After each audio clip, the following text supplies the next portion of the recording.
I used to be a Pakistani, I used to be a dad, I used to be a football player, I used to like music, but all of a sudden, I'm just a Muslim. Well, first off, there were people arrested from our own town, so that's like in our own backyard. It was quite shocking. We didn't know that this could be happening, you know. For the younger community, we probably got a bit more defensive, whereas for older communities, so like our grandparents or our parents, they were just in shock because, you know, this kind of stuff would never happen for their generation. In 2006, following raids across the country, 5 young men from High Wycombe were arrested under the Prevention of Terrorism Act. In July 2008, one of them pleaded guilty to plotting to set off small devices across London in protest of the UK's foreign policy. This film is not about them, but it is about the impact they have had on the young people of High Wycombe and the communities they live in. Since the 7/7 bombings, it was very scary to go out. It's very quiet, very bleak and dismal. You were scared that there might be another terrorist attack on the bus or on the train. You were scared to go to airports because they might be blown up as well. It was very quiet and very scary. I think in terms of the impact of the terror issues on, say, the community, I think what you've got is a lot of concern, a lot of fear, a lot of worry. You've got paranoia as well in some ways. I think on the ground we've had 2 sets of changes. You've had changes within the Muslim community, predominantly the Pakistani community. And those changes have in some ways been kind of expressed through perhaps people getting more religious. The other change has been the community, the wider community, has been how those people then see Muslims. So there have been some real incidents of faith-hate crime in the town. There's been a greater divide in our school lives, whereas the Muslim, Asians and the white and black community, there's been a greater tension between the two. The teachers, they were like sort of in individual groups and like they were treating like the students differently as well, but I think it's personally because the media has influenced them. I didn't understand what was going on. There's been people that have been scared of coming to my area because the bombers were in the same area as me. Now people have a different view on the area I live in. Before it was like a nice kind of area, but now because of these new stories, people in the area have been more enclosed and more secretive, and they don't go out as much because of the police everywhere.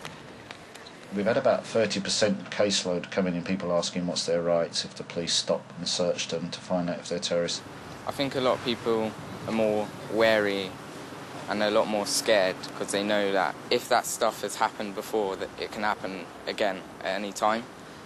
Now, I don't like how extremism is usually just associated. Whenever you hear it, you think of Muslims or Islam. I think it's just because of the media. They publicise it quite a lot. Recently, in my mosque, I went to go read my Friday prayer. There must have been half a dozen photographers just coming to take pictures and videos of us doing our prayer, and I felt very uncomfortable. And later on I researched it, and it was because one of the terrorists that they so-called found, he used to come to my mosque regularly. That's why they were just recording us. I was out with my friend and we went on just a normal bike ride, and we went to the woods that we normally go to, and we come across these like big bags. So like we wondered what they were, so we opened them up and looked inside them, and they were just like looked like just big bottles of water, and we smelt it, and it smelt like vinegar, like proper harsh scent. So we poured it on the floor and it started smoking. 5 seconds later it like banged and like smoke was everywhere. So we got out of there as soon as we could, like dropped everything, phoned the police and said what we think we've found. Obviously sat there like scared because we didn't know what was going on. Then we took them there, and as soon as they found them, they thought, yeah, it would be bombs. They had to take down all of our details, and then we were allowed to go home.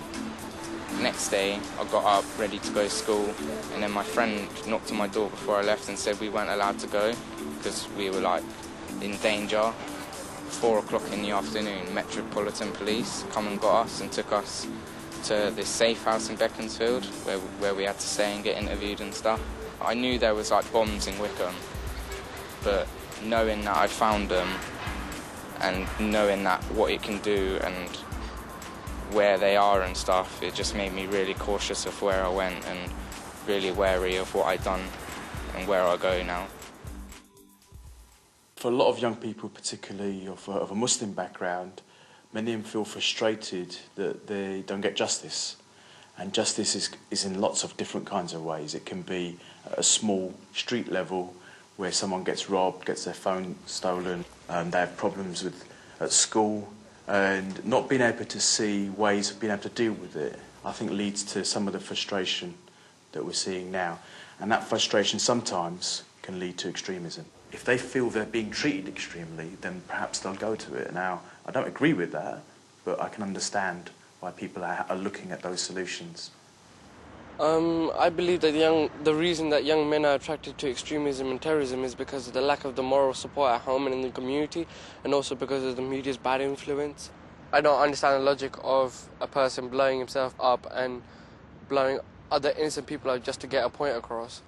I feel that extremism is a method of people expressing what they feel, and I think it's wrong for any group to be extreme in the sense that they're taking people's lives. So I would condemn extremism as many Muslims would, but I think there needs to be more active ways that people can get their point across and be heard and actively be heard, because it's due to people not being heard that these kind of things are taking place. If you look at the word extreme, extreme means so many different things to so many different people.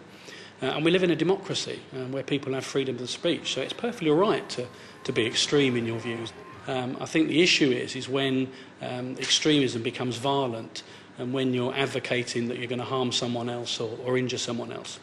And I think so I think we need to be careful when we talk about people turning to extremism, because it's all right to think differently to the majority of other people. And we should never lose sight of that. And one of the things I think we don't want to be doing is going down a road where people feel they can't express their views. The Association of Chief Police Officers recently introduced the National Community Tension Team. Whilst enforcement is vital to making the country safe, the best way to stop violent extremism is to prevent it from happening. By entering into dialogue with the community and finding out what their concerns are, police and communities can develop ways to prevent it. Some of the problems that we're having now remind me of a discrimination that I had when I was younger, back in the sort of the 70s and 80s. Well, the recent incidents which affect the Sikh community have been numerous.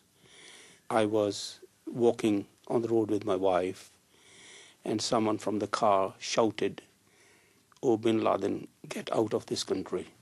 So in that sense, we are a part of the wider community who is suffering. The older generation have been telling all of the children that Muslims are bad and they're going around blowing up and shooting people, when actually it's not that true.